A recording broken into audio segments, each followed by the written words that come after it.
ត្រង់ថាខ្ញុំលងស្នេហ៍ស្រីខុសត្រង់ស្រីក៏ស្នេហ៍បងដែរខំត្រង់តែអូនមានគូហើយហេតុមិនដេចផ្លាយយើងធ្វើយ៉ាងនឹងអូនគឺស្នេហ៍រែកខ្យល់បក់មកឲ្យមករកបងត្រឹមមួយប្រាល់តែមួយឆាវនេះរៀងធ្ងន់ណាស់ពេលនេះបានប៉ះរបងពិតចិត្តដាច់ខ្យល់ស្លាប់ប្រលែងឲ្យខ្ញុំហងប្រលែងអស់ហារសិនឲ្យស្នេហាបងផាត់ខ្ញុំទៅខ្លួនខ្ញុំដូចជាខ្លែងក្រដាំងលំបាកណាស់នៅលើអាកាំងតែកាលណាព្រះអើយប្រលែងឲ្យខ្ញុំហងប្រលែងអស់តែឯងខ្លាញ់ដល់តូចប្រឹងហោឡើងទៅពេលនេះមើលតែមានក្តីសុខតែថ្ងៃមុខប្រកាសជាឈឺ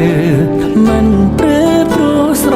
ឡាញ់ចូលចិត្តស្នេហ៍ទៅហើយតើឲ្យធ្វើយ៉ាងណាវាស្នេហ៍ខ្ញុំចាំមកឲ្យខ្ញុំមានស្នេហ៍បែបហ្នឹងដឹងមុនហើយថាឈឺគេឲ្យទ្រាំសឹងចង់ដឹងច្បាស់ខ្លួនឯងខំតែក៏មិនព្រមដល់ខ្លួនជ្រុលចិត្តស្នេហ៍ទៅហើយមិនដឹងត្រូវធ្វើមិនដេចឡើយសូមធ្វើតាមបែបដងហើយទាំងនឹងថាស្នេហ៍នេះគ្មានកូនដែរដឹងច្បាស់ថាខ្ញុំពិតជាងងខ្លាំងព្រោះមានស្នេហ៍ដល់ថោកទាបខ្ញុំប្រៀបដូចជាខ្លែងអស់ខ្យល់ក៏ត្រូវធ្លាក់ចុះស្លាប់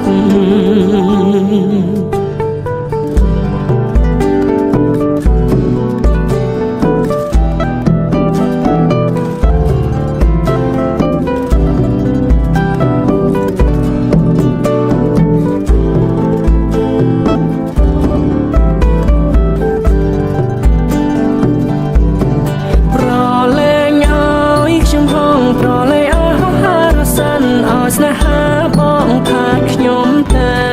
ខ្លួនខ្ញុំដូចជាខ្លែងក្រដាំងលំបាកណាស់នៅលើអាកាំងតែកាលណាព្រះអើយប្រលែងឲ្យខ្ញុំហងប្រលែងឲ្យតែឯងខ្លាញ់ដល់តូចប្រឹងហោឡើងទៅពេលនេះមើលតែមានក្តីសុខតែថ្ងៃមុខប្រកាសជាឈឺមិនព្រឺព្រោះស្រឡា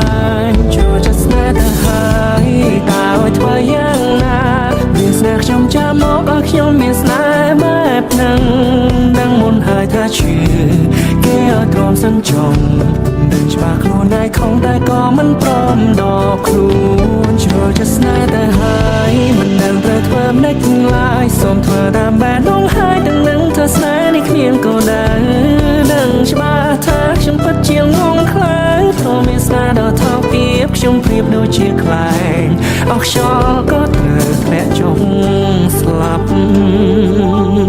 ជ្រុលចិត្តស្នេហ៍ទៅហើយតើឲ្យធ្វើយ៉ាងណាវាស្នេហ៍ខ្ញុំចាំមកឲ្យខ្ញុំមានស្នេហ៍បែបហ្នឹងដឹងមុនហើយថាឈឺគេឲ្យទ្រាំសឹងចង់ដឹងច្បាស់ខ្លួនឯងខំតែក៏មិនព្រមដល់ខ្លួនជ្រុលចិត្តស្នេហ៍ទៅហើយមិនដឹងត្រូវធ្វើមិនដេចឡើយសូមធ្វើតាមបែបដងហើយទាំងនឹងថាស្នេហ៍នេះគ្មានកូនដែរដឹងច្បាស់ថាខ្ញុំពិតជាងងខ្លាំងព្រោះមានស្នេហ៍ដល់ថោកទាបខ្ញុំប្រៀបដូចជាខ្លែងអស់ខ្យល់ក៏ត្រូវធ្លាក់ចុះស្លាប់